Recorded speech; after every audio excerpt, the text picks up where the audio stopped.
السلام علیکم ورحمۃ اللہ وبرکاتہ۔ رحمۃ اللہ وبرکاتہ۔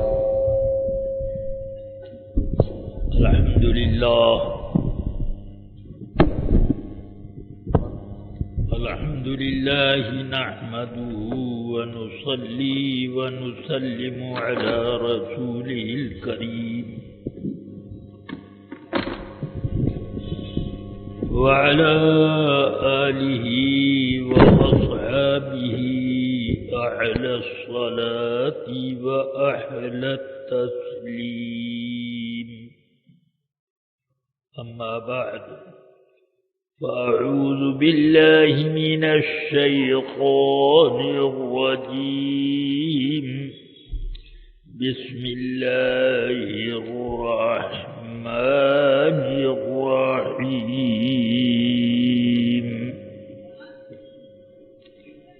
وما أرسلناك إلا رحمة للعالمين، صدق الله العلي العظيم، وصدق رسوله النبي الكريم، صلى الله تعالى وسلم وبارك عليه وآله وصحبه أفضل الصلاة وأكمل التسليم۔ نہایت احترام اور کمال اہتمام کے ساتھ سید کائنات رحمت للعالمین شفیع المذنبین صلی اللہ علیہ وسلم کی بارگاہ بے کس پناہ میں نذرانے درود و سلام پیش کرنے کی سعادت حاصل کریں۔ اللہم صلی علی سیدنا و مولانا محمد معدن الجود والکرم وعلى آلہ واصحابہ وبارک وسلم۔ رفیقان گرامی اور عزیزان ملت اسلامیہ، اللہ تبارک و تعالی نے جب چاہا کہ یہ کائنات زیر و زبر خشک و تر بحر و بر پیدا کی جائے تو اس رب قدیر نے سب سے پہلے نور مصطفیٰ کو وجود عطا فرمایا اور اسے اپنے نور خاص کا جلوہ بنایا۔ اس لیے اب یہ کہا جائے گا کہ سب سے پہلے جب تخلیق میرے آقا صلی اللہ علیہ وسلم کے نور پرجلال کی ہوئی اور پھر اسی نور کا جلوہ بنایا زمین و آسمان اور اس کی ساری مخلوقات کو۔ جنت، دوزخ اور زمین کے اوپر اور آسمان میں آسمان کے اوپر جو کچھ بھی ہے حتیٰ کہ لوح و قلم بھی، یہ سب سرکار دو عالم صلی اللہ علیہ وسلم کے نور کے جلوے ہیں۔ سبحان اللہ، سبحان اللہ۔ ان جلووں میں کچھ آپ جمال دیکھیں گے اور کچھ میں جلال پائیں گے۔ سبحان اللہ، سبحان اللہ۔ اس سے کیا آپ کو یہ سمجھ میں نہ آیا کہ جب ہر عالم کی ہر شے کی تخلیق میں نور مصطفیٰ کو اللہ تعالی نے دخیل بنایا، سبحان اللہ، تو سب اپنے وجود میں انہی کی طرف راجع ہیں اور وہی مرجع کائنات۔ سبحان اللہ۔ اس لیے اللہ تعالی نے فرمایا وما ارسلناک الا رحمۃ للعالمین، ساری کائنات کے لیے ہم نے آپ کو رسول بنایا۔ تو کائنات کا کوئی ذرہ ایسا نہیں جو آپ کے فیض و برکات اور رحمتوں سے مستغنی ہو سکے، سب محتاج ہیں ان کے، سب پر کرم کی بارش ہے میرے آقا صلی اللہ علیہ وسلم کی، مگر یہ ان کا بہت بڑا کرم ہے کہ وہ ہر عالم کی رحمت ہیں، مگر اپنے لیے جو چیز پسند فرمائی وہ ان ہم غلاموں کا جھرمٹ پسند، سبحان اللہ سبحان اللہ، وہ ہر عالم کی رحمت ہیں، کسی عالم میں رہ جاتے، وہ ہر عالم کی رحمت ہیں، کسی عالم میں رہ جاتے، یہ ان کی مہربانی ہے کہ یہ عالم پسند آیا۔ سبحان اللہ سبحان اللہ، اسی وجہ سے ساری مخلوقات میں انسان کو فضیلت ملی اور انسان اشرف المخلوقات کہا گیا۔ رب قدیر نے بھی فرمایا کہ وَلَقَدْ كَرَّمْنَا بَنِي آدم، ہم نے آدم کی اولاد کو بڑی بزرگی عطا کی سبحان اللہ، کہ ان کے رنگ و روپ میں اللہ تعالی نے اپنے محبوب کو بھیجا، مگر یہ نہ سمجھ لیں کہ یہ رنگ و روپ آدمیوں کو پہلے ملا اور بعد میں رسول پاک کو، بلکہ حقیقت تو یہ ہے کہ جو روپ اللہ کے خزانے میں سب سے بہتر تھا، وہ شکل و صورت اور وہ روپ اپنے محبوب کے لیے مخصوص فرمائی، سبحان اللہ سبحان اللہ، اور جس ماحول میں آپ کو بھیجنا تھا ان کو بھی اسی روپ کا جلوہ عطا کیا، اسی لیے تو قرآن حکیم میں فرمایا والتین والزیتون وطور سینین وہذا البلد الامین، چار قسموں کا ذکر کیا کہ ان 4 قسموں کے بعد فرمایا لقد خلقنا الانسان فی احسن تقویم، ہم نے انسان کو سب سے بہتر قوام میں وجود دیا، سبحان اللہ سبحان اللہ، سب سے بہتر رنگ و روپ میں رکھا کہ وہ روپ سب سے بہتر جو تھا وہ اس کے محبوب مکرم نبی معظم سیدنا رسول اکرم صلی اللہ علیہ وسلم کا رنگ و روپ، سبحان اللہ سبحان اللہ، وہ روپ عطا کیا، اس لیے اس محبوب کی غلامی بھی انسانوں کے اوپر لازم کر دی گئی کہ ان کے جرمٹ میں رہو گے تو بہت بہتر ہو، اور انہی کی غلامی کرو گے تمہاری شان بڑھے گی، اور اگر ذرا بھی ادھر سے الگ ہوئے تو ثم رددناہ اسفل سافلین، ہم سب سے گھٹیا سب سے نچلے طبقے میں تم کو پہنچا دیں گے، الا الذین آمنوا وعملوا الصالحات، مگر وہی لوگ بہتر روپ پر قائم رہیں گے کہ جن کو جو ایمان لائے اور اعمال صالحہ کی۔ ایمان کیا ہے؟ ایمان تو یہی ہے کہ تصدیق النبی صلی اللہ علیہ وسلم بما جاء به من عندی ربہ وعلم مجیئہ ضرورتا، تو نبی پاک کی تصدیق ہی تو ایمان ہے، تو اس کا مطلب یہ ہوا کہ ایمان لانے میں سب سے پہلے ان کو مانو۔ اب وہ کہہ رہے ہیں کہ خدا کو بھی مانو، قرآن کو بھی مانو، قیامت کو بھی مانو، فرشتوں کو بھی مانو، جنت و دوزخ کو بھی مانو۔ یہ اب ان کے کہنے پر سب مانا جائے گا، سب مانا جاتا ہے۔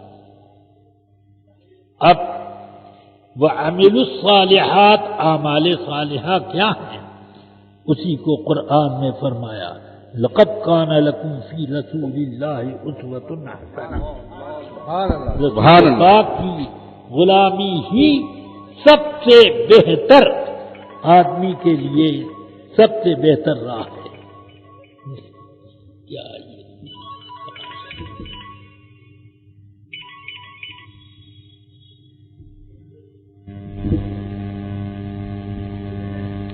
سب سے بہتر عمل، سب سے بہتر زندگی کے اطوار اور اخلاق میرے آقا صلی اللہ علیہ وسلم کی غلامی ہی میں ملے گے۔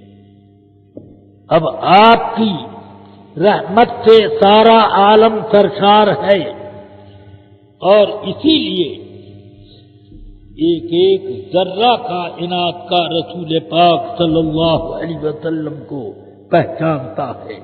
ارشاد فرماتے ہیں میرے آقا صلی اللہ علیہ وسلم ما من شیء الا وقد یعرفنی انی رسول اللہ الا مردۃ الجن والانس۔ کائنات کی کوئی چیز ایسی نہیں ہے جو مجھے اللہ کا رسول مانتی نہ ہو اور مجھے پہچانتی نہ ہو، مگر کون؟ مگر سرکش جنات اور سرکش انسان۔ یہ مردہ جو ہیں یہ اس طریقے پر یہ اس دائرے سے باہر ہو گئے۔ اس لیے رفیقان ملت، عزیزان گرامی، یہ سب پہچان کیوں رہے ہیں؟ قرآن پاک میں کیوں یہ ارشاد فرمایا گیا تبارک الذی نزل الفرقان علی عبدہ لیکون للعالمین نذیرا؟ برکت والی ہے وہ ذات جس نے قرآن حکیم کو نازل فرمایا اپنے بندے پر تاکہ وہ سارے عالم کے رسول اور نبی رہیں، نذیر اور بشیر۔ یہ اس لیے لیکون للعالمین نذیرا، تو وہ سارے عالم کے لیے۔ اس لیے جتنے انبیاء کرام تشریف لائے ان کا ایک ایک حلقہ تھا، ایک ایک دور تھا، ایک ایک پیریڈ تھا۔ اس اعتبار سے انبیاء کرام تشریف لائے، احکام جاری کیے۔ کیا موسیٰ علیہ السلام کے زمانے میں خضر علیہ السلام نہ تھے؟ بے شک تھے۔ بخاری شریف میں یہ حدیث موجود ہے کہ حضرت ابی بن کعب رضی اللہ تعالی عنہ نے یہ حدیث سنائی کہ میں نے رسول پاک صلی اللہ علیہ وسلم سے سنا۔ فرماتے ہیں کہ موسیٰ علیہ السلام کھڑے ہوئے بنو اسرائیل کے بیچ میں وعظ و نصیحت کے لیے۔ اتنے میں ایک شخص آیا، اس نے عرض کی هل تعلم احدا اعلم منک؟ کیا آپ اپنے سے بڑا عالم بھی کسی کو جانتے ہیں؟ جانتے ہیں کہ ہے آپ سے بڑا بھی کوئی عالم ہے؟ تو انہوں نے برجستہ فرمایا لا، میں تو یہ نہیں جانتا کہ مجھ سے بھی بڑا کوئی عالم ہے۔ تو اللہ تعالی کو حضرت موسیٰ علیہ السلام کا یہ جواب ناپسند ہوا، اس لیے کہ انہوں نے اپنے علم کے اعتبار سے جواب دے دیا، جو چیز معلوم نہ تھی اس کے بارے میں وہ یہ کہتے کہ اللہ بہتر جانے۔ تو اس لیے فوراً اللہ نے وحی اتاری، بلا عبدنا خضر، کیوں نہیں، آپ سے بڑے عالم ہمارے بندے خضر علیہ السلام۔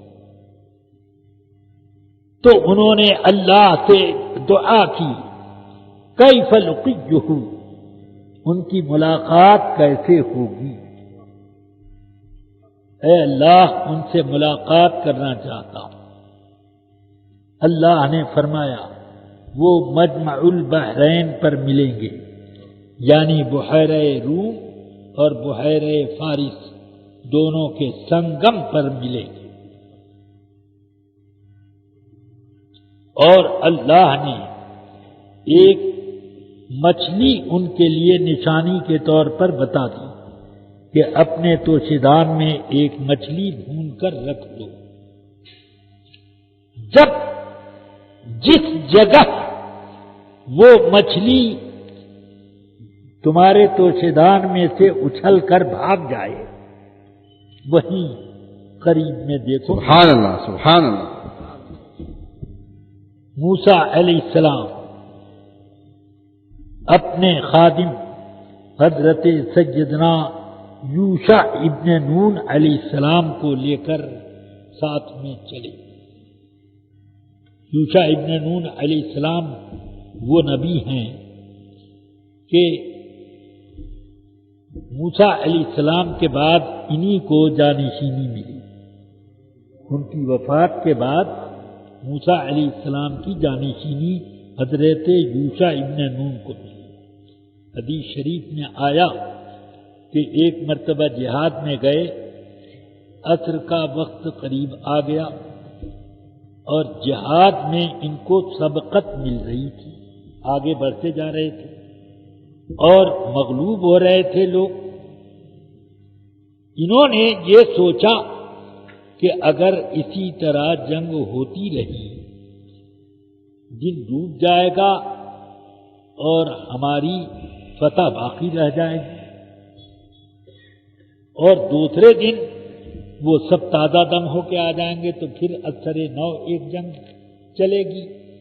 اس لیے آپ نے پورے جلال کے ساتھ حضرت یوشع ابن نون علیہ السلام نے سورج کی طرف دیکھا، یہ ڈوبنے جا رہا ہے، یہ اتنا قریب ہو گیا، فرمایا اپنی جگہ پر ٹھہر جا، جب تک ہمارا جہاد پورا نہ ہو جائے تو آگے نہ بڑھنا۔ سبحان اللہ۔ بس وہیں پر آفتاب رک گیا۔ یہ ہیں حضرت سیدنا یوشع ابن نون علیہ السلام۔ تو میرے آقا کی کیا شان ہے؟ سبحان اللہ، سبحان اللہ۔ اب سنیے، موسیٰ علیہ السلام بحیرہ فارس کے کنارے کنارے چلتے چلتے آگے بڑھتے چلے جا رہے ہیں روم کی طرف۔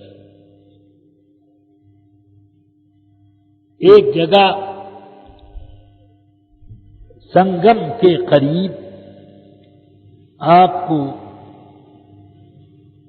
ایک سپاٹ جگہ ملی، چٹان تھی قاعدے کی، آپ لیٹ گئے۔ یوشع ابن نون علیہ السلام سے فرمایا مچھلی پر نظر رکھنا، اور جیسے ہی وہ بھاگے مجھے خبر دینا۔ سو گئے، مچھلی تڑپی اور وہ سمندر کے اندر چھلانگ لگا کے بھاگی۔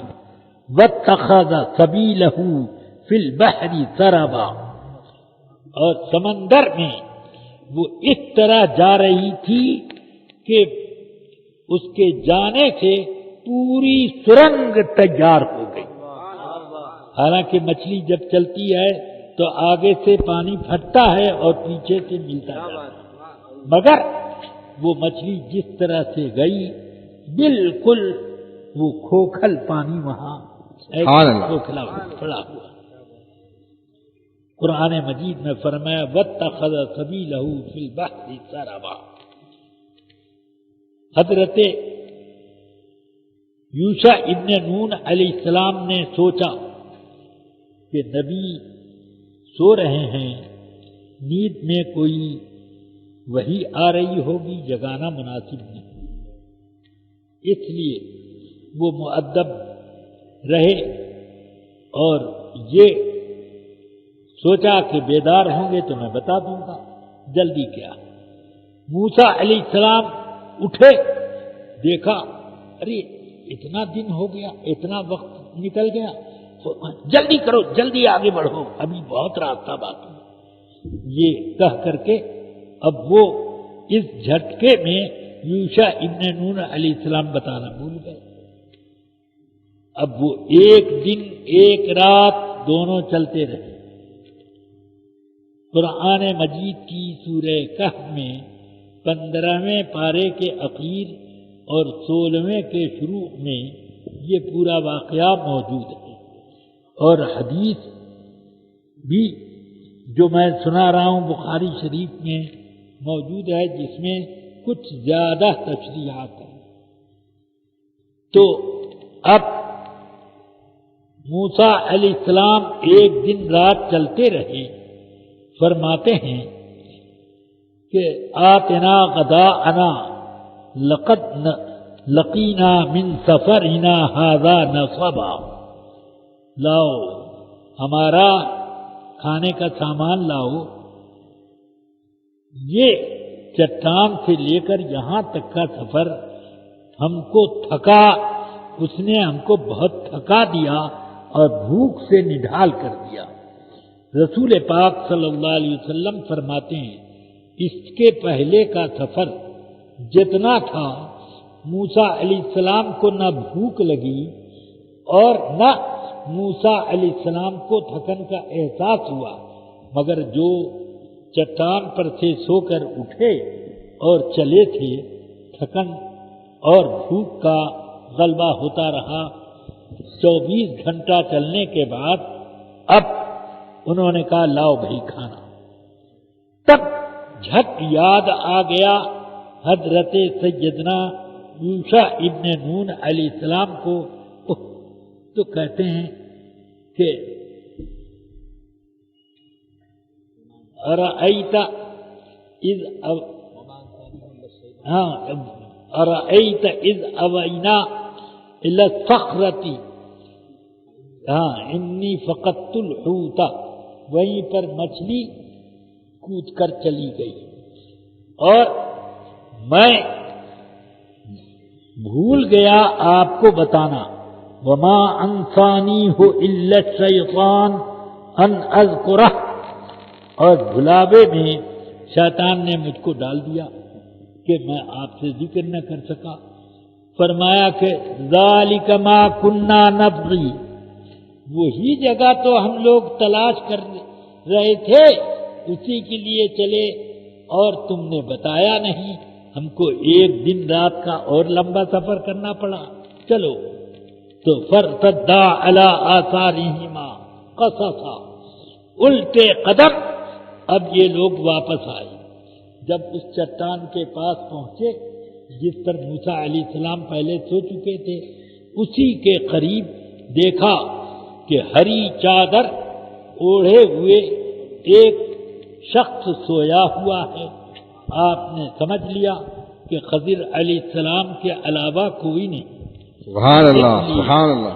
آپ ان کے پاس کھڑے ہوئے اور وہ چادر اس طرح تانے تھی کہ حدیث شریف میں فرمایا کہ ایک طرف کا کنارہ دونوں پاؤں کے نیچے دبا لیا تھا اور ایک کنارہ اپنا سر کے نیچے دبا لیا تھا، بالکل اسی میں روپوش تھے۔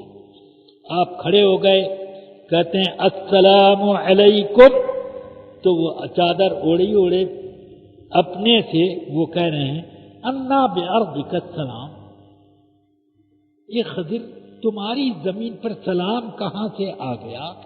یہاں تو سب کفار ہی رہتے ہیں، سلام کہاں سے آ گیا؟ تو انہوں نے کہا انی موسیٰ، میں موسیٰ ہوں۔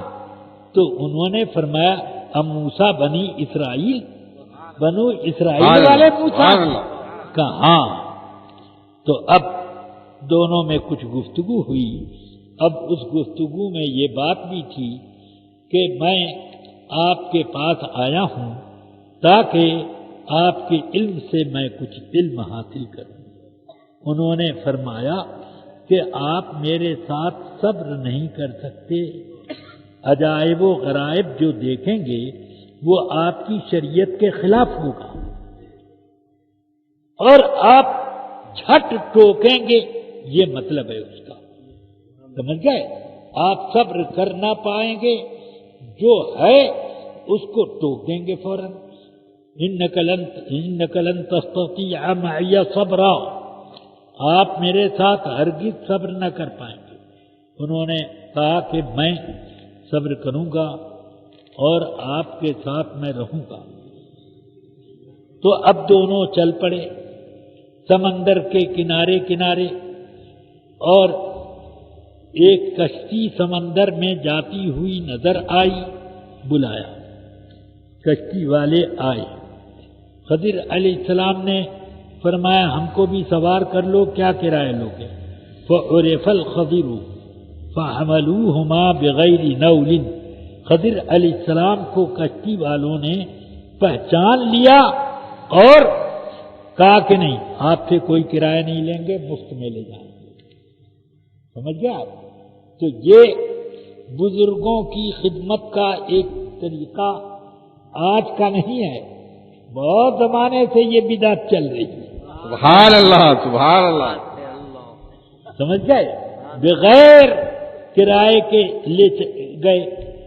اب راستے میں بیچ سمندر میں خضر علیہ السلام نے اپنی کلاڑی سے اس کا ایک تختہ اکھیڑ دیا، اندر پانی آنے لگا اور جلدی سے ایک دوسری لکڑی کو خراد کر اس سے بسولہ لگا کے ٹھیک ٹھاک کیا اور اس میں ایک کھونٹی ایسے ٹھونک دی کہ نیچے سے پانی نہ آئے. موسیٰ علیہ السلام نے دیکھا کہ تختہ توڑ دیا، جھٹ بولے کہ آپ نے یہ کیا کیا؟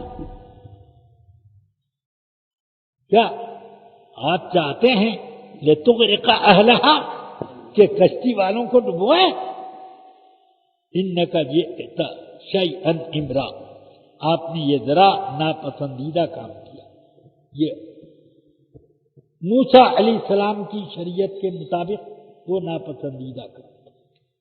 ٹھیک کہ کیوں؟ وہ فرماتے ہیں کہ حملونا بغیر نول واردت ان تغرق اہلہا فخرقتہا، کہ آپ کو بغیر کرائے کے تو ان لوگوں نے سوار کیا اور آپ نے اس کا بدلہ یہ دیا کہ اس کشتی کو توڑ کر سارے کشتی والوں کو ڈبونے کا انتظام کیا. انہوں نے کہا کیا میں نے یہ نہیں کہا تھا کہ لن تستطیع معی صبرا، میرے ساتھ صبر نہیں کر پاؤ گے؟ کہ یہ میں بھول گیا تھا. ہاں، اور بھول چوک کو معاف کر دیا جاتا ہے. فلا ترہق من امری عسرا، میرے معاملے میں زیادہ آپ سختی نہ کریں. ٹھیک ہے. پھر گئے آگے کنارے، جب پہنچ گئے دونوں اترے، آگے بڑھے. راستے میں بچوں کے ساتھ کھیلتا ہوا ایک لڑکا ملا. آپ نے اس کے کاندھے پہ ہاتھ رکھا اور اوپر سے اس کے سر کے بال پکڑے اور یوں جھٹکا دیا، گردن اس کی الگ ہو گئی. اللہ اکبر. گردن الگ ہو گئی. تو موسیٰ علیہ السلام فرماتے ہیں اقتلت نفسا ذکیۃ بغیر نفس، آپ نے ایک بے گناہ بچے کو قتل کر دیا، حالانکہ اس نے کسی کو قتل نہیں کیا تھا. یہ تو برا کام ہوا. انہوں نے کہا کہ میں نے کہا نہ تھا کہ آپ صبر نہیں کریں گے میرے ساتھ. دیکھیے موسیٰ علیہ السلام کی ایک شریعت اور حضرت خضر علیہ السلام کی ایک شریعت، انہوں نے اس کو قتل کر دیا۔ پھر آگے بڑھے، ایک گاؤں میں پہنچے، رات کا وقت تھا، کہا کہ گاؤں والوں سے کہ ہم دونوں کو مہمان بنا لو۔ تو گاؤں والے بولے بہت آتے جاتے ہیں لوگ، کس کو ہم بنائیں گے، جائیے۔ ہاں، تو انہوں نے فَأَبَوْا أَن يُضَيِّفُوهُمَا، انہوں نے مہمان بنانے سے انکار کر دیا، جاؤ یہاں سے، اب پہچان نہیں رہے۔ تو اب اسی گاؤں کے کنارے ابھی پہنچے ہی تھے، حضرت خضر علیہ السلام نے دیکھا ایک دیوار تھی، وہ ٹیڑھی ہو گئی، اب گر رہی ہے، ایسے آ رہی ہے، سیدھی دیوار تھی، یوں اب یوں ہونے لگی ایسے خضر۔ اور اس دیوار کے بارے میں حضرت سیدنا ابن عباس رضی اللہ تعالیٰ عنہما نے فرمایا کہ یہ دیوار 400 ہاتھ لمبی تھی۔ اللہ اکبر۔ سمجھ میں آئی بات؟ اتنی لمبی۔ تو آپ نے اس دیوار پر جھٹ قریب ہو کر ایسے ہاتھ لگایا اور اس کو سیدھا کر دیا، فَأَقَامَهُ، سیدھا بالکل برابر کر دیا۔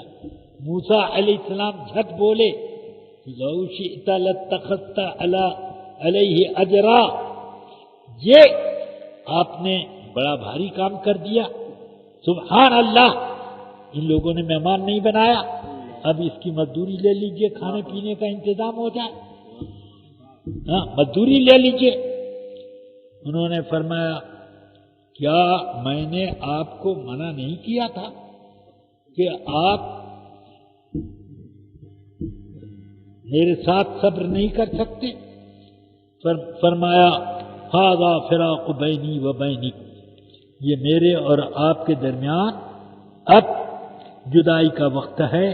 3 مرتبہ آپ نے ٹوک دیا، اب 3 کے بعد حجت قائم کرنے کے لیے کچھ باقی رہا نہیں، اس لیے اب اس پہ اب یہیں پر ختم۔ اب میں آپ کو یہ بتا دوں کہ میں نے وہ سب کام کیوں کیا تھا۔ اما السفینۃ فکانت لغلامین یتیمین، 2 نابالغ یتیم بچوں کی وہ کشتی تھی، وہ چلتی تھی کرائے پر، اور جس جگہ جا رہی تھی وہاں کا بادشاہ بڑا ظالم تھا، اچھی صاف ستھری اچھی نئی کشتیاں دیکھتا تو زبردستی چھین لیتا۔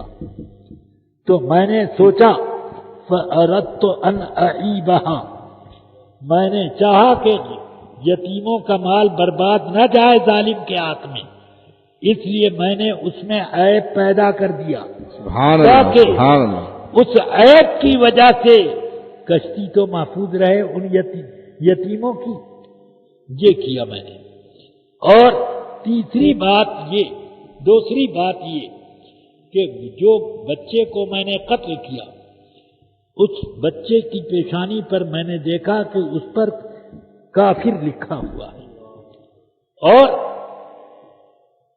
میں نے یہ بھی جان لیا کہ اس کے ماں باپ بڑے نیک اور مطیع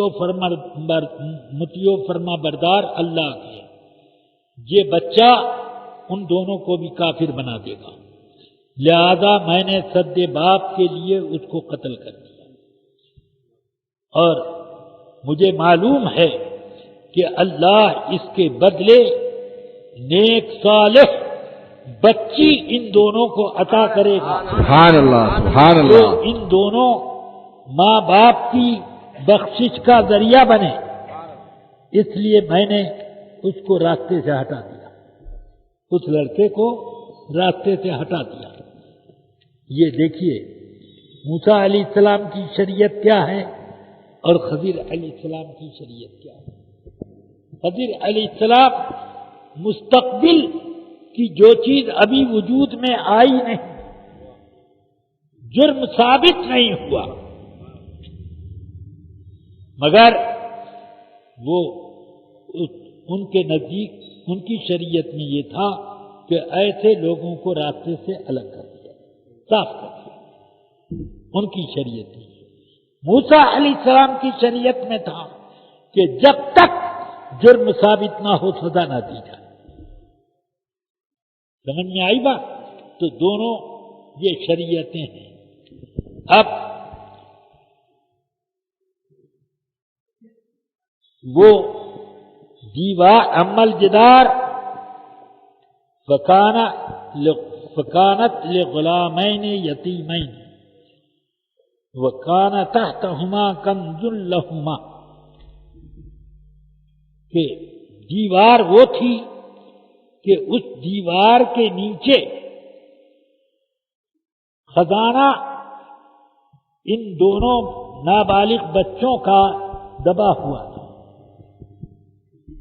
اللہ نے اراد ربہما ان یخرجہ، کہ اللہ نے چاہا کہ وہ خزانہ ظاہر کر دے، اپنی رحمت سے چاہا، مگر میں نے یہ سوچا کہ یہ لوگ لوٹ پاٹ لیں گے، وہ بچے غریب کیا ہوں گے۔ وَكَانَ أَبُوهُمَا صَالِحًا، اور ان دونوں بچوں کا باپ جو تھا بڑا نیک تھا، اس وجہ سے میں نے یہ ارادہ کیا کہ ان دونوں کا خزانہ محفوظ رہے۔ سبحان اللہ۔ اب ذرا سوچو، باپ نیک ہوتا ہے تو اولاد کو بھی فیض پہنچتا ہے، سبحان اللہ، سبحان اولاد کو اللہ، بھی کچھ جانا جاتا ہے۔ سبحان اللہ۔ کان ابوہما صالحا، سمجھ میں آ گئی بات؟ ان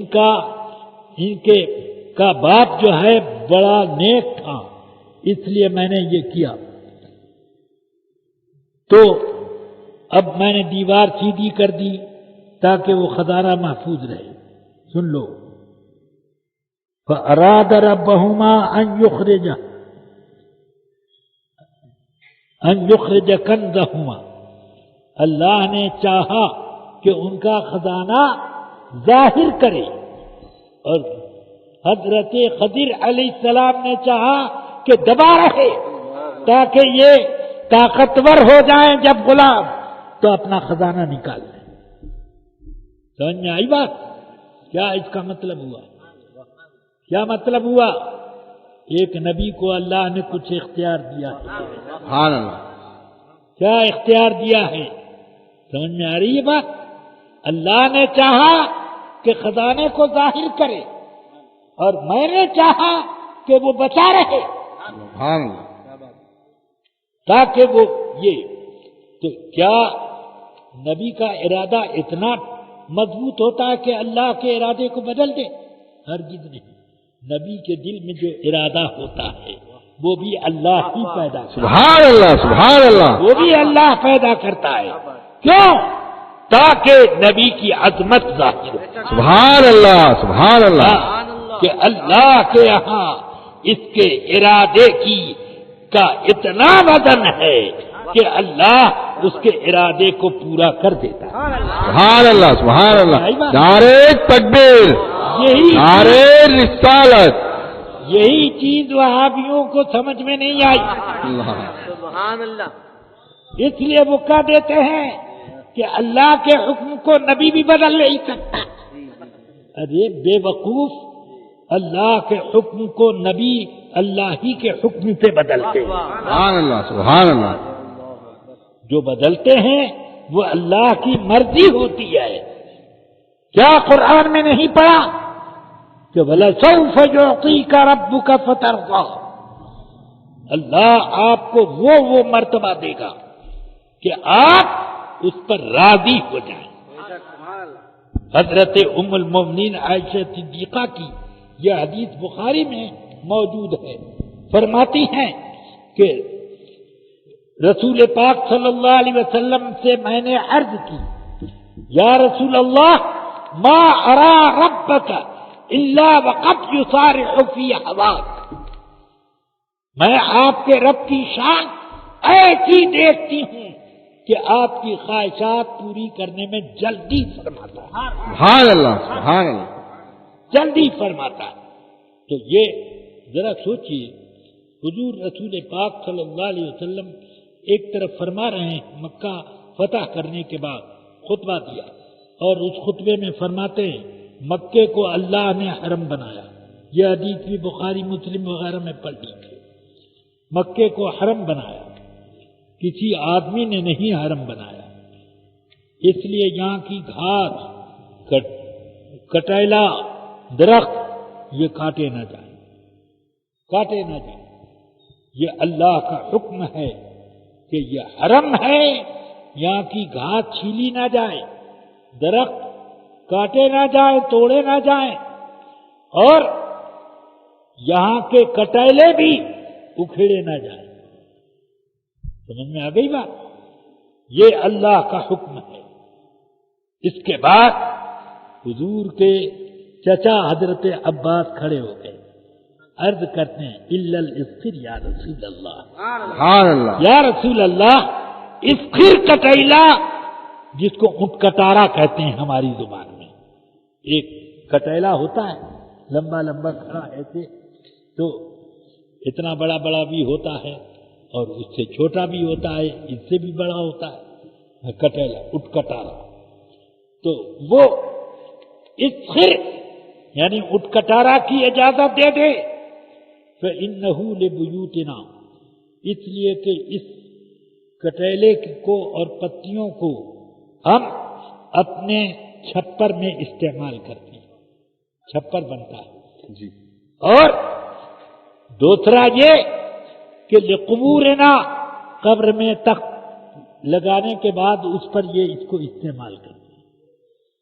جیسے آپ لوگوں کے یہاں بھی کچھ وہ بیر کے پتے یہ وہ سب ڈالا جاتا ہے نا تختے پر، کٹیلا وغیرہ، تو یہ اس لیے۔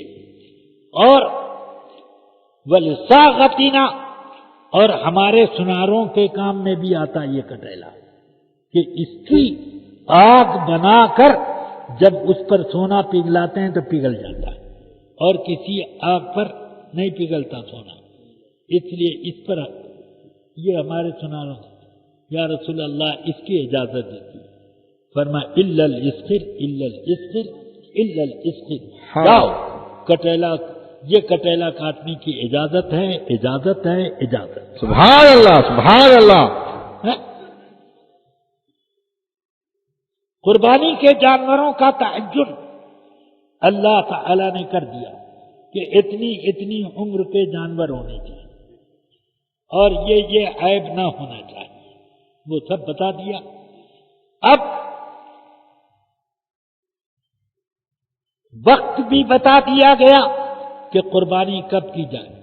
رسول پاک خطبہ دے رہے تھے، فرمایا آج کے دن ہمارا پہلا کام یہ ہے، عید الاضحیٰ میں نماز پڑھانے کے بعد آپ نے خطبہ دیا، آج کے دن کا ہمارا پہلا کام یہ ہے کہ ہم 2 رکعت نماز پڑھیں، اور دوسرا کام یہ ہے کہ ہم نماز کے بعد اپنی قربانیاں پیش کریں۔ حضرت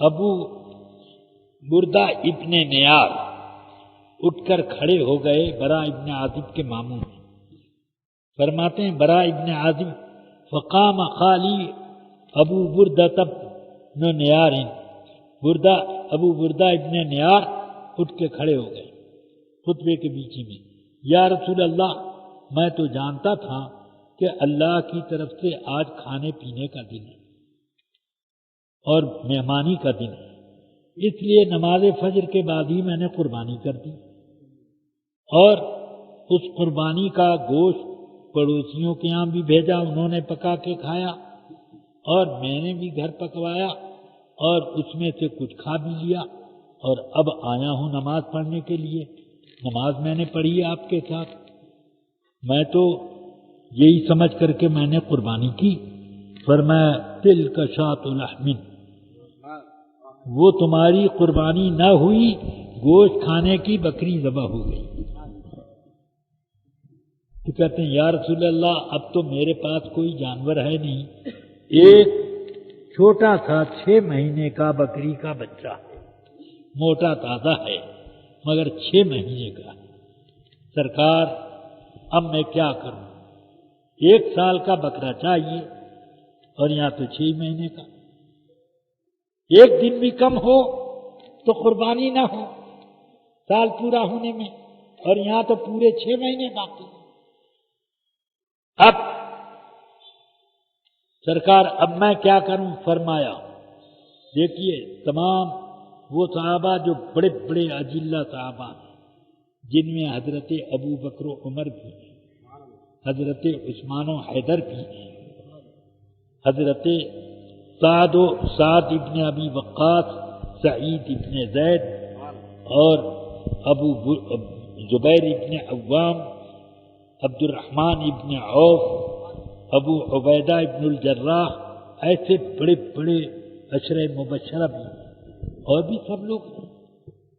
ابو بردہ ابن نیار کھڑے ہو گئے، حضور نے فرمایا جا وحی عنک فإنما تجزئ عنک ولن تجزئ عن احد بعدک، جاؤ اپنے وہی 6 مہینے کے بکری کے بچے کی قربانی کر دو، تمہاری ہو جائے گی، سبحان اللہ، اور کوئی سبحان اللہ۔ نہیں ہوگی۔ میرے آقا سب کا حکم ایک طرف رکھتے ہیں کہ اس کی وہ کرے تو نہیں ہوگی، اور ایک کو اجازت دیتے ہیں۔ سمجھ گئے آپ؟ اس طرح کی اگر میں حدیثیں سنانے لگوں تو کتنی حدیثیں اس موضوع پر مل جائیں گی۔ اب یہ کہ 4 سے زیادہ کوئی نکاح نہ کرے، اور ایک صحابی کو اس سے زیادہ کی اجازت دے دی۔ قرآن مجید میں کیا وہ فَانكِحُوا مَا طَابَ لَكُم مِّنَ النِّسَاءِ مَثْنَىٰ وَثُلَاثَ وَرُبَاعَ، 4 ہی پر تو ختم، مگر حضور نے کسی کو زیادہ کی اجازت دے دی۔ اور عدل و انصاف کوئی کر سکے تو ایک سے زیادہ بھی کر سکتا ہے قرآن کے حکم سے۔ فَإِن لَّمْ تَعْدِلُوا فَوَاحِدَةٌ، عدل نہ کر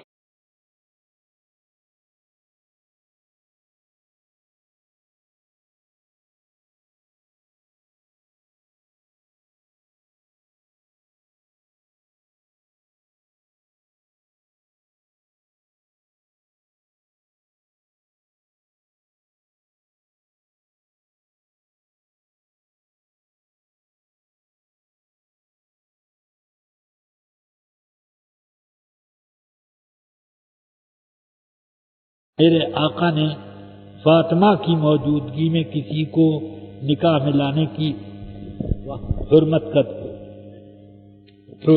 فرما دی۔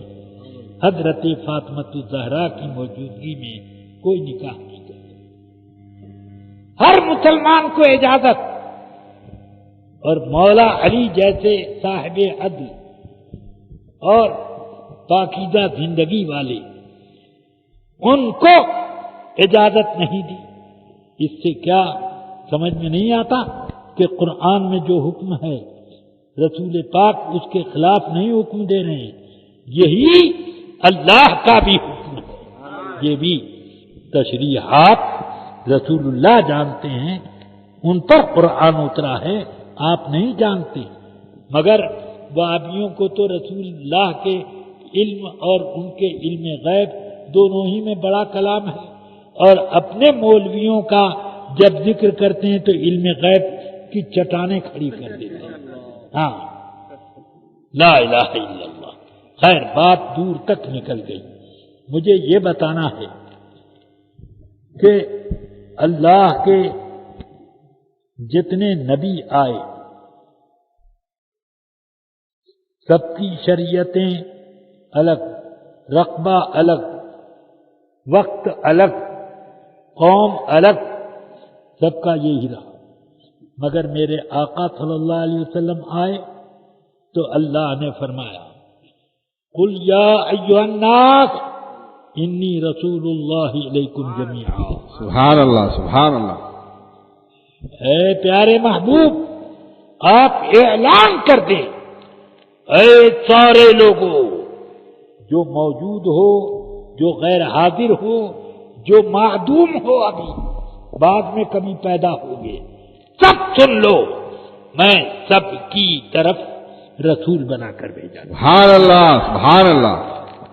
اسی وجہ سے میں دیکھتا ہوں کہ صحابہ کرام رضوان اللہ علیہم اجمعین میں کسی انصاری کا ایک اونٹ پاگل ہو گیا.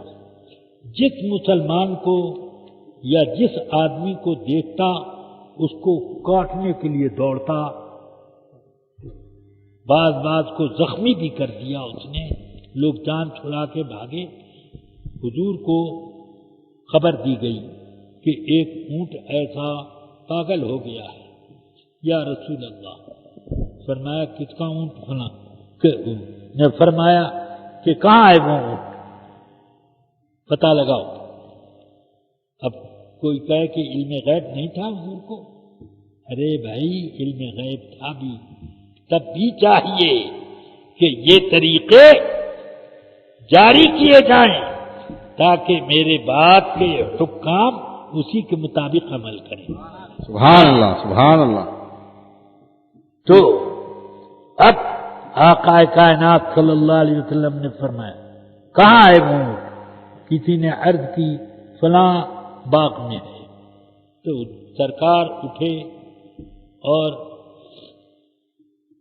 ایک رسی لے لی اور آپ تشریف لائے باغ میں. صحابہ کو حکم دیا تم لوگ یہیں رک جاؤ سامنے. یعنی باغ میں سب صحابہ پہنچے مگر ایک جگہ سرکار نے سب کو روک دیا کہ یہاں رک جاؤ، اور اکیلے اونٹ کے پاس تشریف لائے. اونٹ کے پاس اکیلے تشریف لائے. اب صحابہ یہ منظر دیکھ کر کانپنے لگے کہ یہ اونٹ تو پاگل ہے، پاگل نہ معلوم کیا کر بیٹھے. اس لیے سرکار نے اپنے ہاتھ کی رسی لی اور اس کو پکڑ کے نکیل پہنا دی. وہ اپنا منہ حضور کے گوشے مبارک کے قریب لایا اور کچھ ایسے ہونٹ ہلائے. سرکار نے فرمایا یہ کس کا اونٹ ہے؟ ایک صحابی آگے بڑھے، لو یہ اس کو پکڑو، یہ مجھ سے شکایت کر رہا تھا،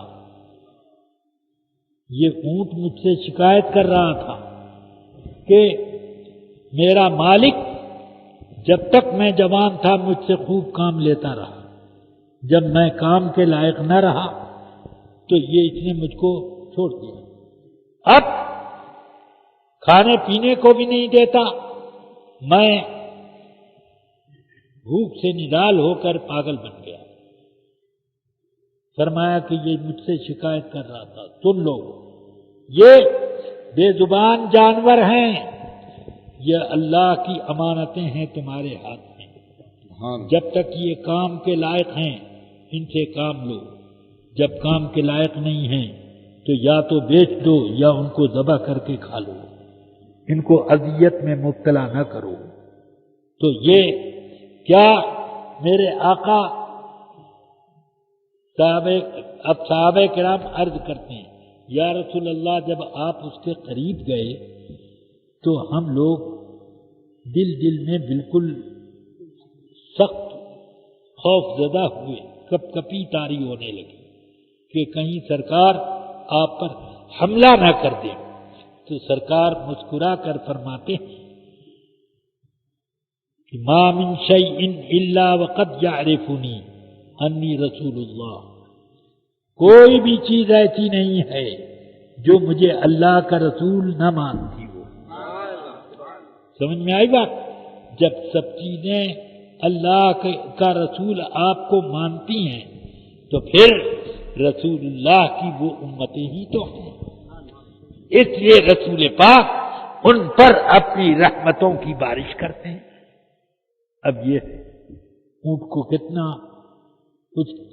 کتنی اذیت تھی، اس اذیت سے پناہ دے دی، اور اس ضمن میں تمام پالتو جانوروں کے بارے میں انسانوں کو حکم دے دیا۔ ایک غزوے میں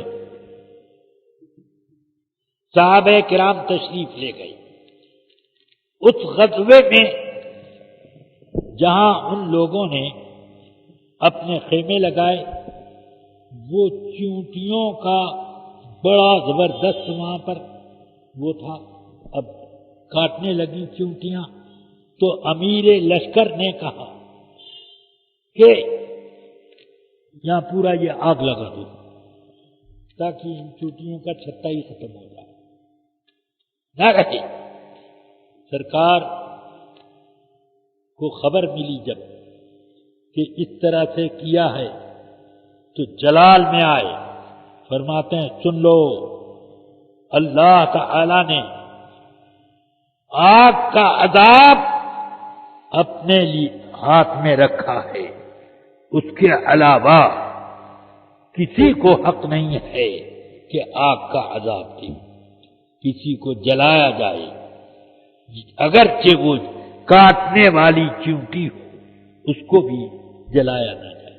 اب اس سے کیا آپ اندازہ نہیں کرتے کیا کون کون سی چیزیں سرکار سے رحمت کا فیض اٹھا رہے ہیں۔ جناتوں کو سورہ جن پڑھیے تو آپ کو سمجھ میں آئے گا کہ رسول پاک صلی اللہ علیہ وسلم کی کتنی رحمت ملتی ہے۔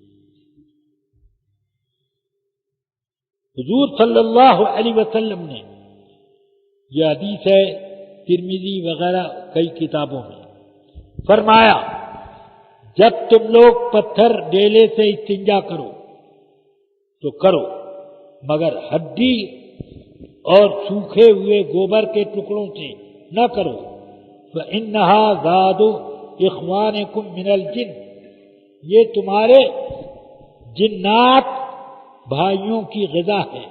بھائی کہنے سے مطلب یہ ہوا جناتوں میں جو مسلمان ہیں وہ ان کی یہ غذا ہے۔ اب بڑی تعجب میں پڑ گئے لوگ کہ یہ غذا کیسے، گوبر بھی کوئی کھاتا ہے؟ تو بیہقی شریف میں حدیث ملی، فرمایا رسول پاک صلی اللہ علیہ وسلم کہ جب یہ ہڈی اٹھاتے ہیں تو کسک لحمن، فوراً اس پر گوشت چڑھ جاتا ہے اور اس کو وہ کھاتے ہیں، اور جب یہ سوکھے ہوئے گوبر کا مینگنی کا کوئی ٹکڑا اٹھاتے ہیں تو انقلبت تمرتن، فوراً وہ اللہ کے حکم سے کھجور ہو جاتی ہے، کھجور ہو جاتی ہے، وہ اس سے کھاتے ہیں۔ سمجھ گیا آپ؟ یہ بالکل ویسے ہی ہوا کہ کھیت میں لوگ گندی گندی چیزیں ڈالتے ہیں کہ کھاد بنے اور غلہ زیادہ پیدا ہو، تو اس غلے کو حرام کیوں نہیں آپ مانتے؟ اس لیے کہ وہاں حقیقت بدل گئی، وہ نجاستوں کا پانی، رس، جو کچھ بھی گیا اس میں سب کی حقیقت بدل گئی۔ گیہوں ہو گیا، باجرہ ہو گیا، یا لیمو کا پھل ہو گیا، اسی طرح مٹر کی پھلیاں ہو گئیں وغیرہ وغیرہ، کیا کیا ہوتا ہے، یہ سب ہوتا ہے انقلابت، یہ سب انقلاب پیدا ہو، حقیقت بدل گئی۔ جب حقیقت بدل گئی تو اس کا حکم الگ ہے۔ جیسے نمک کی کان میں اگر کوئی مردار جانور اسی میں پڑے پڑے نمک ہو گیا تو اس نمک کا کھانا جائز، سمجھ گیا؟ وہ کھانا جائز۔ اوپلا چولہے میں ڈالا گیا، راکھ ہو گیا تو وہ راکھ ناپاک نہیں ہے، وہ پاک ہو گیا۔ سمجھ میں آ گئی بات؟ کیونکہ حقائق بدل گئے۔ اس لیے یہ سب چیزیں. اب سرکار کی شان یہ ہے کہ ملائکہ کرام پر رحمتوں کی بے حساب بارش ہوتی ہے.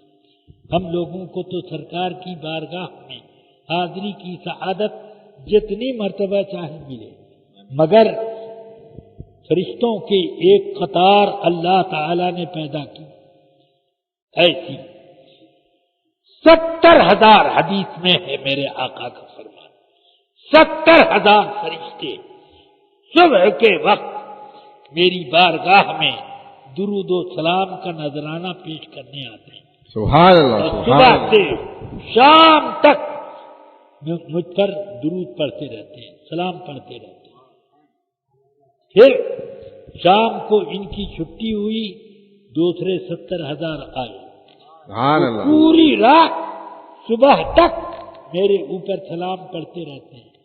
اور یہ حال ہے، فرماتے ہیں آقا کائنات، کہ ان میں سے کسی کو پھر دوبارہ حاضری کی سعادت نہیں ملتی، اور اسی کے لیے وہ صحابہ ترستے رہتے ہیں.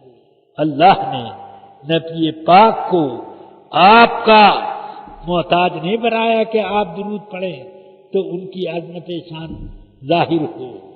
ذرا سوچو، 70,000 صبح، 70,000 شام، اور 12 گھنٹے تک یہ صلاۃ و سلام پڑھتے رہیں. ہم لوگ تو 5 منٹ کے لیے یا نبی سلام علیکہ پڑھیں تو کتنے لوگ پاؤں اپنے بدلنے لگتے ہیں. ہاں، اور کتنے لوگ تو وہ ہیں کہ جیسے ہی کھڑے ہوئے تو وہ بھاگ کھڑے ہوئے. ہاں وہ ہیں، ایسے بھی ہیں. مگر ذرا ان ملائکہ سے پوچھو کہ یہ صلاۃ و سلام کا کیا ہے، اس سے ان کی عظمت کتنی بڑھتی ہے. سرکار نے فرمایا کہ میرے اوپر جس نے ایک بار سلام اور درود بھیجا، اللہ اور اس کے فرشتے 10 بار اس پر بھیجتے. سبحان اللہ سبحان اللہ. اللہ درود بھیجتا وعلیکم السلام اور وعلیکم السلام والسلام، یہ بات بولتا نہیں، اللہ شان بڑھاتا. ہم جو درود پڑھتے ہیں تو یہ، اے اللہ اپنے نبی کی شان اور اونچی کر، سبحان اللہ اور سبحان اونچی کر. اللہ. اللہم صلی علی سیدنا محمد کا یہی معنی ہے، اور اونچی کر. سمجھ میں آئی بات؟ اسی لیے قرآن میں اللہ فرماتا ہے یا ایھا الذین آمنوا صلوا علیہ وسلموا تسلیما. یہ نہ فرمایا یا ایھا الذین آمنوا صلوا علیہ وسلموا تسلیما، اے ایمان والو نبی پاک پر درود بھیجو اور سلام بھیجو. اور آپ کیا بھیجتے ہیں؟ کیسے؟ اللہم صلی، اے اللہ تو درود بھیج. ارے اللہ کہتا ہے تم بھیجو، کہتے ہیں تو بھیج. کیا مطلب؟ ہاں، نماز کے بارے میں کہہ سکتے ہیں اللہ نے کہا کہ نماز پڑھو، کہتے ہیں تو ہی پڑھو. یہ نہیں، یہ مطلب ہے اے اللہ درود بھیجنے کا مطلب رفعت شان ہے، اور یہ کام ہمارے بس سے باہر ہے. اے اللہ اپنے نبی کی شان اور اونچی کر. سبحان اللہ سبحان اللہ. نعرے تکبیر، نعرے رسالت. کہ اہتمام ذکر کر سکیں، اہتمام رفعت کر سکیں. ہم اس چیز کو ادا نہیں کر پاتے تو یہ کرتے. تو یہی جب بندہ سوچتا ہے کہ میں یہ کام نہیں کر سکتا تو تب اس کو نبی کی عظمت سمجھ میں آتی ہے کہ نبی کی عظمت وہ ہے کہ میں نہیں کر پاؤں گا. اے اللہ میرے بس میں یہ اہتمام رفعت نہیں ہے، بلکہ تو ہی یہ کام. ہم دعا کرتے ہیں تو ان کی رفعت ذکر کر، تو ان کی رفعت ذکر. یہی ہے ورفعنا لک ذکرک. سبحان اللہ. اے پیارے محبوب آپ کا ذکر ہم نے اتنا اونچا کیا، اتنا اونچا کیا کہ ساری کائنات میں آپ کا ذکر ہو رہا ہے. سبحان اللہ اور سبحان اللہ. ذکر ہو رہا ہے اور اس کے باوجود لوگ یہ کہہ رہے ہیں کہ ہم ان کے ذکر کا حق ادا نہیں کر سکے، حق ادا نہیں کر پائیں گے۔ اب یہ بھی سوچئے کہ کچھ کام ایسے آپ کو نظر آتے ہیں کہ جو رحمت کے خلاف نظر آتے ہیں، مگر میرے آقا صلی اللہ علیہ وسلم کی وہ بھی رحمت ہے، جیسے مجرموں کو سزا دینا، مجرموں کو سزا دینا۔ رسول پاک صلی اللہ علیہ وسلم نے یہ سزائیں مقرر کی، کتنے مجرموں کی سزائیں، اور کتنوں کو میرے آقا صلی اللہ علیہ وسلم نے خود اپنی نگرانی میں سزا دلوائی، درے لگوائے، یا بعض کو میرے آقا نے رجم کرایا، یا اور کچھ ہوا، ہاتھ کاٹا۔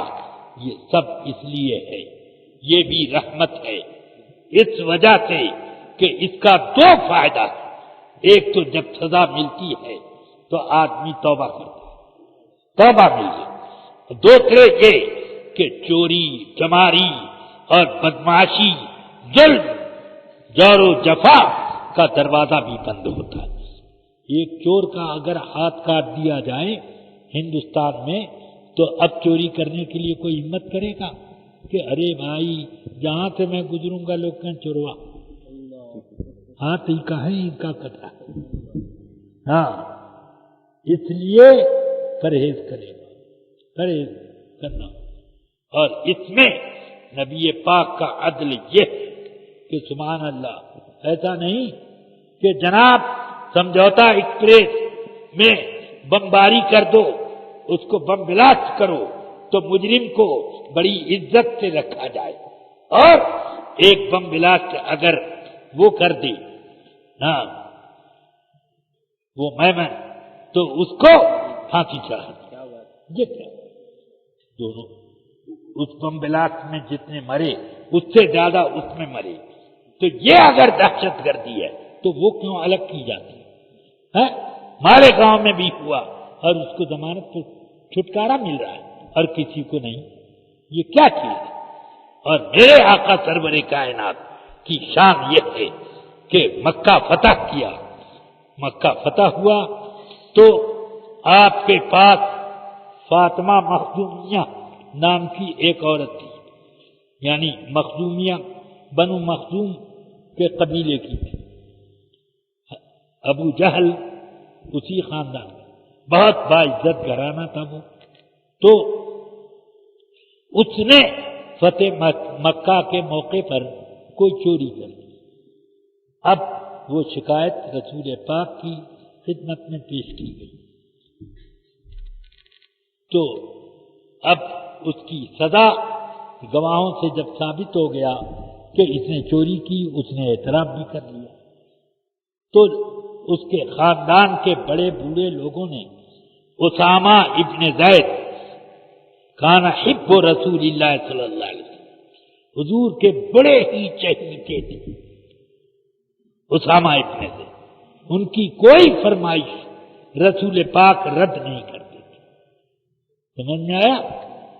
اب یہ سوچ کر فاطمہ مخزومیہ کے خاندان کے بڑے بزرگ لوگ آئے اسامہ ابن زید سے، کہنے لگے رسول پاک کی بارگاہ میں تم سفارش کر دو گے تو اس کا ہاتھ محفوظ رہ جائے گا، حضور کاٹیں گے نہیں۔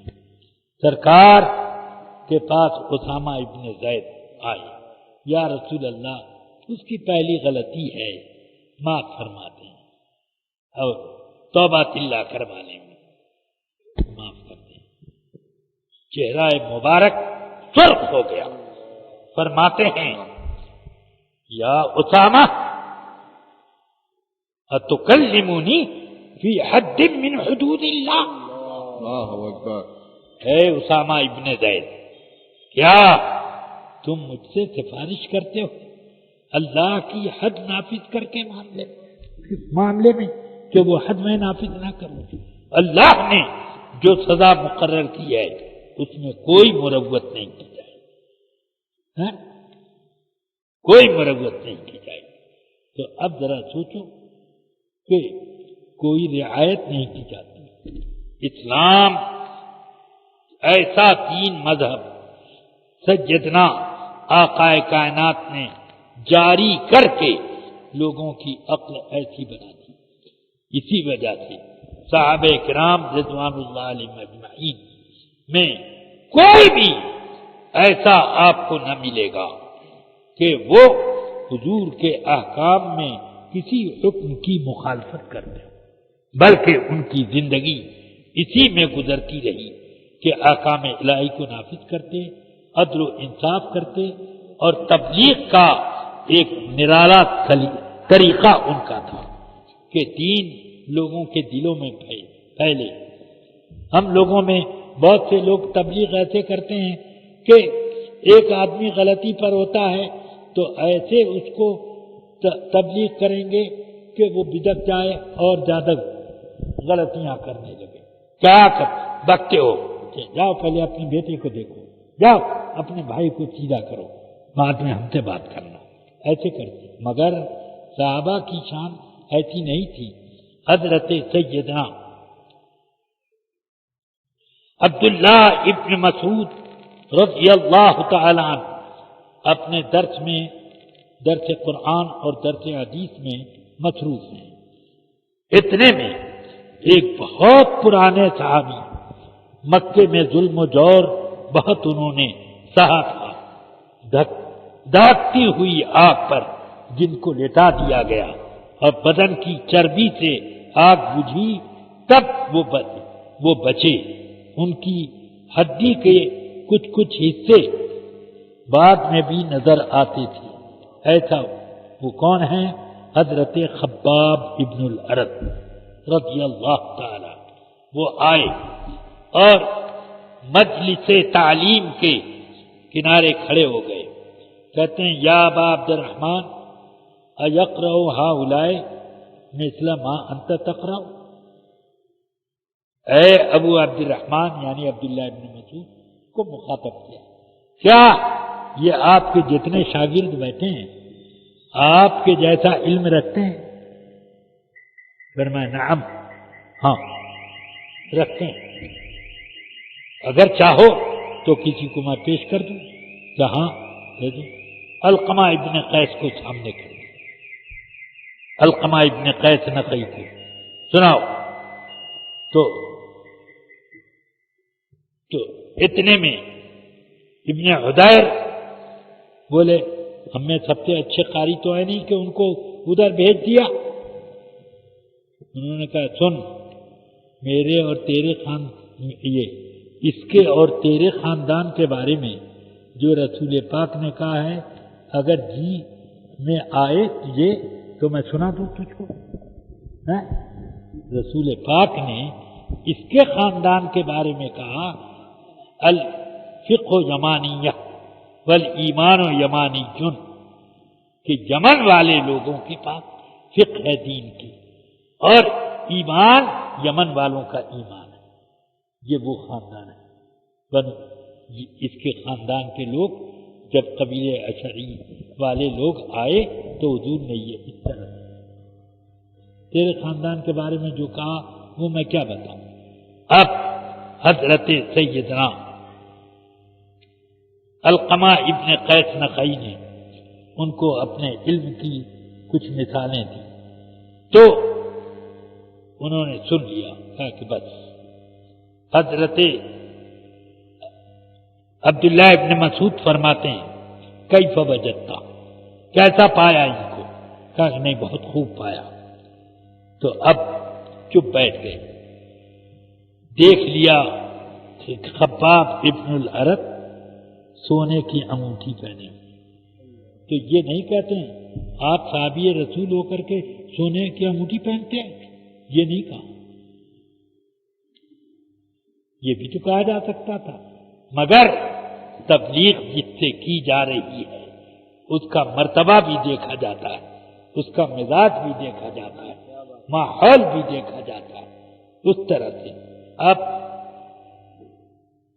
یہ فرماتے ہیں الم یعنی ان یلقا ھذا الخاتم، کیا اس انگوٹھی کے اتارنے کا وقت نہیں آیا ہے؟ ہاں یوں کہا، اس انگوٹھی کے اترنے کا وقت نہیں آیا ہے۔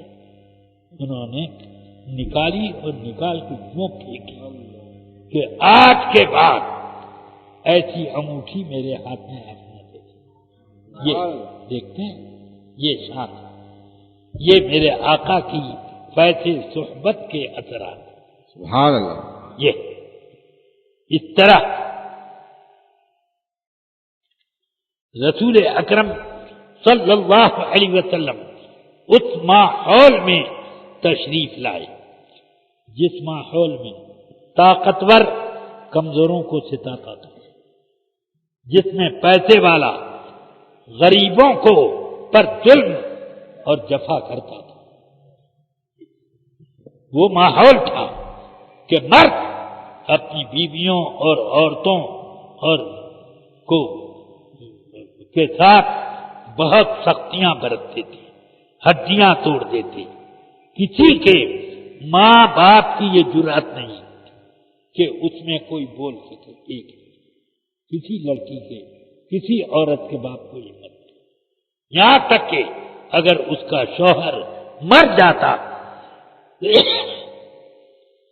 تو اس عورت کے سسرال والے اس کو اپنے میکے نہیں جانے دیتے، بلکہ اپنے گھر ایک باندی بنا کر گوبر اٹھانے کے لیے اور گھر کی صفائی کے لیے یہی کام لیتے تھے، اسی کام میں اس کو مصروف کرتے۔ یہ کیفیت تھی۔ اور عورتوں کے ساتھ تو یہ تھا، کسی کی بیٹی پیدا ہوئی تو بیٹیاں زندہ دفن کر دی جاتی تھی۔ قرآن مجید میں ہے اذا بشر بالانثى ظل وجهه مسودا وهو كظيم، جب اس کو یہ خوشخبری دی جاتی کہ تمہارے گھر بیٹی پیدا ہوئی تو اس کا منہ صدمے سے کالا ہو جاتا تھا۔ ظل وجهه مسودا وهو كظيم، غم سے نڈھال ہو جاتا اور چہرہ صدمے سے سیاہ۔ یہ کیفیت تھی قرآن مجید میں۔ مگر میرے آقا صلی اللہ علیہ وسلم تشریف لائے تو انہوں نے لوگوں کو بیویوں کے ساتھ اور بچیوں کے ساتھ حسن سلوک کا طریقہ بتایا۔ حضرت ام المومنین عائشہ کی حدیث بخاری، مسلم، نسائی، ابو داؤد، ترمذی، ابن ماجہ اور مسند احمد ابن حنبل وغیرہ بہت ساری کتابوں میں ہے۔ فرماتی ہیں ایک عورت اپنی 2 بیٹیوں کو لے کر میرے پاس آئی اور کہا کچھ کھانے کی چیز دے دیجیے۔ فرماتی ہیں اتفاق سے اس روز میرے گھر میں کھانے کا کوئی سامان نہیں، بہت تلاش کیا تو ایک کھجور ملی، بڑی تھی کھجور، وہ مل گئی، میں نے وہی دے دیا اس کو، یہ لو۔ تو میں نے دیکھا کہ اس عورت نے چیر کر 2 برابر اس کھجور کے حصے کیے، ایک اس بیٹی کو دیا، ایک اس کو دیا، اور بھوک سے نڈال ہو رہی تھی مگر خود کچھ نہیں کھایا۔ تو فرماتی ہیں اس معاملات، اس بچیوں کی محبت پر میں بہت تعجب میں پڑ گئی کہ ایسی بھی محبت۔ تو تھوڑی دیر کے بعد آقا کائنات میرے گھر میں تشریف فرما ہوئے تو میں نے عرض کیا رسول اللہ، میرے پاس ایک عورت آئی تھی، بھوک سے نڈال، 2 بچیاں تھیں، گھر میں کھانے کا کوئی سامان نہ تھا، ایک کھجور دی تو اس نے ادھر 2 حصہ کر کے دونوں بیٹیوں کھلا دیا، ولم تأکل منہا شیئا، اور اس کھجور کا ایک چھوٹا سا بھی حصہ خود نہیں کھایا۔ تو میرے دل میں بڑا تعجب آ گیا۔ فرماتے ہیں آقا کائنات صلی اللہ علیہ وسلم من ابتلیا من هذه البنات کن له سترا من النار، جو آدمی اپنی بچیوں کی وجہ سے مشکلات میں گرفتار ہے تو وہ بچیاں اس کو جہنم کے اس کے لیے جہنم کے آگے دیوار بن کے کھڑی ہو جائے، سبحان اللہ، اس کو جہنم میں جانے نہ دیں۔ ذرا سوچئے کیا شان ہے، کیا انداز ہے کہ سرکار بچیوں کو کیا بتائیں۔ حضور سرکار دو عالم صلی اللہ علیہ وسلم اپنی بچیوں سے کتنی محبت رکھتے تھے، ہیں؟ سرکار کے بیٹے قاسم، طیب یہ لوگ انتقال کر گئے، مگر سرکار کے اوپر بوجھ نہ ہوا، اور ابراہیم ابن رسول اللہ مدینہ منورہ میں بطن ماریہ سے پیدا ہوئے، ان کی جب وفات ہوئی تو قبر میں اتارتے وقت ایک ایک قطرہ آنسو گر گیا۔ حضرت عبد الرحمن ابن عوف رضی اللہ تعالیٰ عنہ عرض کرتے ہیں یا رسول اللہ اتبکی وانت رسول اللہ، اے اللہ کے پیارے رسول آپ رسول اللہ ہو کر روتے ہیں؟ فرمایا ہذہ دموع رحمت، یہ رحمت کے آنسو ہیں، سبحان کے اللہ، آنسو ہیں، سبحان اللہ، یہ صدمے یہ کی وجہ سے میں رویا نہیں ہوں، یہ رحمت ہے اس میں۔ تو اس طرح تو آواز سے رونا یہ میرے آقا نے منع کیا، عورتوں کو بھی منع کیا۔ عورتیں صحابیات میں کتنے اونچے اونچے درجے کی، کتنی رفعت شان رکھنے والی، بولیے اب صحابہ کرام عورتوں کی خدمت میں آ کر حدیثیں پوچھتے، مسائل بھی پوچھتے تھے، خاص طور سے ام المومنین عائشہ صدیقہ کی یہ شان تھی کہ حضرت عمر فاروق رضی اللہ تعالیٰ عنہ کو بھی جب کسی مشکل مسئلے کا حل کرانا ہوتا تو ام المومنین کے یہاں کسی معتمد آدمی کو بھیجتے۔ سبحان اللہ، یہ طریقہ تھا، سمجھ رہے ہیں آپ؟ تو یہ عورتوں کی قدر بڑھ گئی۔ تو میرے آقا سرور کائنات نے یہ فرمایا، فرماتے ہیں میرے آقا خیرکم خیرکم لأہلی وانا خیرکم لأہلی، سن لو تم میں سب سے اچھا آدمی وہ ہے جو اپنی بیوی کے معاملے میں خوب اچھا ہو، اور میں سارے انسانوں میں سب سے زیادہ حسن اخلاق اپنی بیویوں کے ساتھ کرتا ہوں۔ سبحان اللہ، سبحان اللہ، میرے جیسا کوئی بھی نہیں ہے اس معاملے میں، سمجھ گیا؟ کوئی نہیں۔ ازواج مطہرات رضوان اللہ تعالی علیہن اجمعین نے ایک مرتبہ یہ کیا، میٹنگ کی آپس میں، اور یہ طے کیا کہ پیمند لگے لگے کپڑے ہم لوگ پہنتے ہیں، رسول اللہ کی بیویاں ہیں، صاحب عزت و عظمت ہیں، مدینے کی اور عورتیں ہمارے پاس آتی ہیں، ہمیں اس پوزیشن میں دیکھ کر کیا کہیں گی کہ رسول اللہ ان کے اوپر کوئی توجہ نہیں دیتے۔ انہوں نے عرض کی سب نے مل کر یا رسول اللہ ہمارے لیے وہی فیسلٹی کا انتظام کیجئے جو مدینے میں اور گھر کی عورتوں کو فیسلٹی ملی ہے، جتنا سننا تھا۔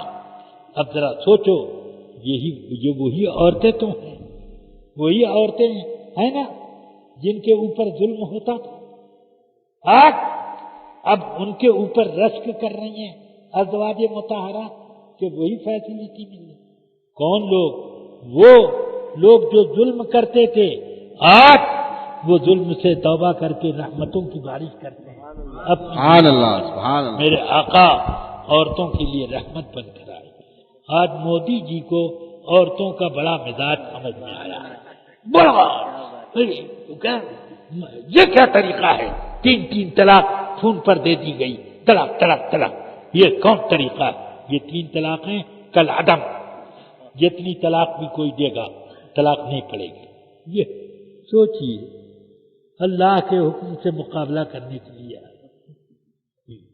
طلاق اللہ کی نعمت ہے. جو بندی کہتے ہیں طلاق ایک لعنت ہے. میں کہتا ہوں قرآن نے فرمایا فَإِمْسَاكُمْ بِمَعْرُوفٍ أَوْ تَسْرِيحٌ بِإِحْسَانٍ. خوبصورتی سے عورتوں کو رکھو یا چھوڑنا ہے تو خوبصورتی سے چھوڑو. چھوڑنے کا کس نے حکم دیا ہے؟ طلاق دینے کا حکم کس نے دیا؟ اب طلاق مرتان فَإِمْسَاكُمْ بِمَعْرُوفٍ أَوْ تَسْرِيحٌ بِإِحْسَانٍ. یہ کس نے حکم دیا ہے؟ کس نے حکم دیا؟ اللہ ہی نے تو دیا. اللہ ہی نے دیا. اب سوچو صرف مرد ظالم نہیں ہوتا، عورتیں بھی بڑی بڑی ظالم ہوتی ہیں. کیا کتنی عورتوں کا ذکر نہیں ملے گا؟ اخبارات پڑھو، اپنے شوہر کو زہر کھلا دیا، سوتے میں اس کو ذبح کر دیا، یہ اور اپنے چہیتے لونڈے سے اس کو قتل کروایا. کیا ایسے اخبارات میں نہیں پڑھتے ہیں؟ یہ سب آتی رہتی ہیں روز خبریں.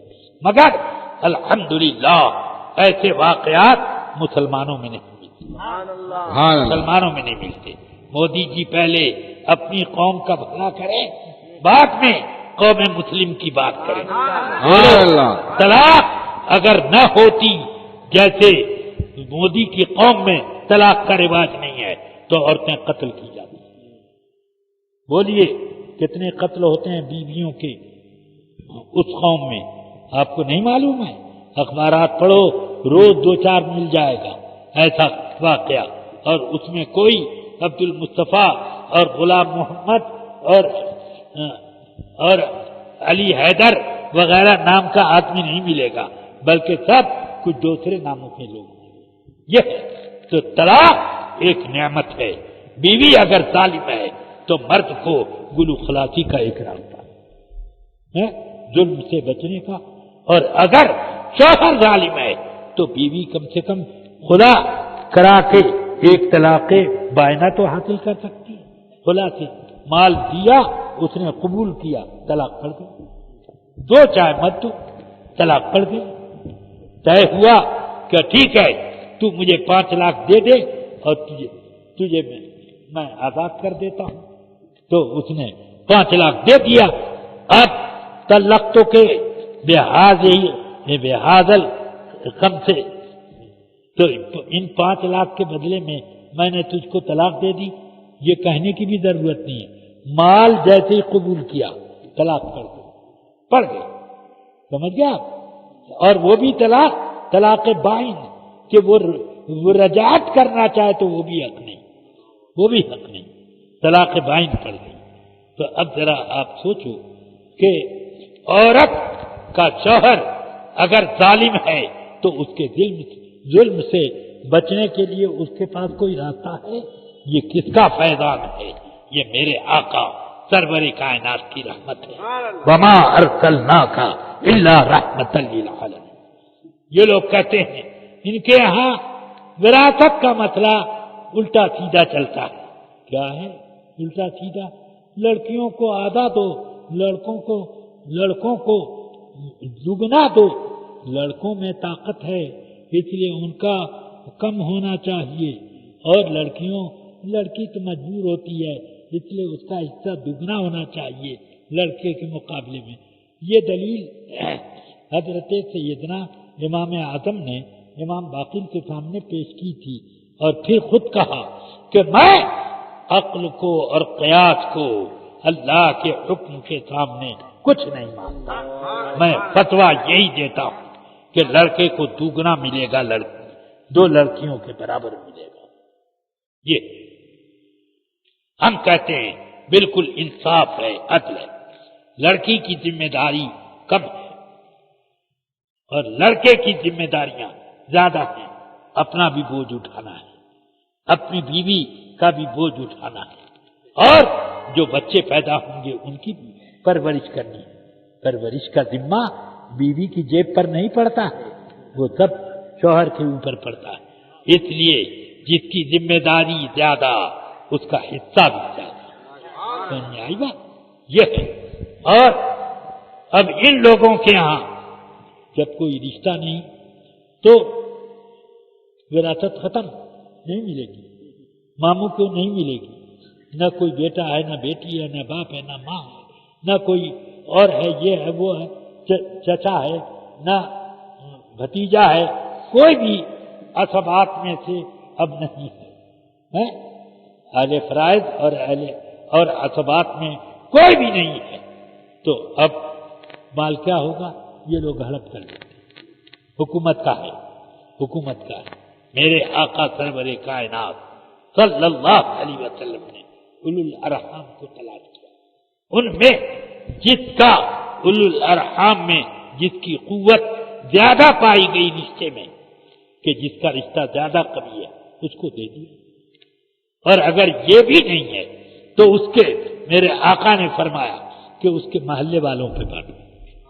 ہاں، کوئی جب اس کا رشتہ نہیں، کوئی رشتے دار نہیں، سمجھ میں آیا، دور سے دور کا رشتہ بھی کوئی نہیں رکھتا، تو فرمایا اہل محلہ پر تقسیم کرو۔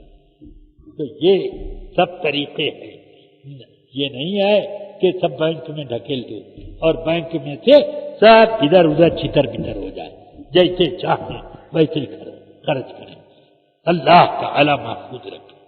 تو اس لیے اب سنیے، قاعدہ یہ تھا کہ میاں بیوی پر مال اگر بچ جائے تو پھر رد نہیں کیا جائے، ان کا حصہ دے دیا بس ہو گیا، مال بچ گیا دینے کے بعد۔ جیسے ایک بیٹی ہے اور ایک بیوی ہے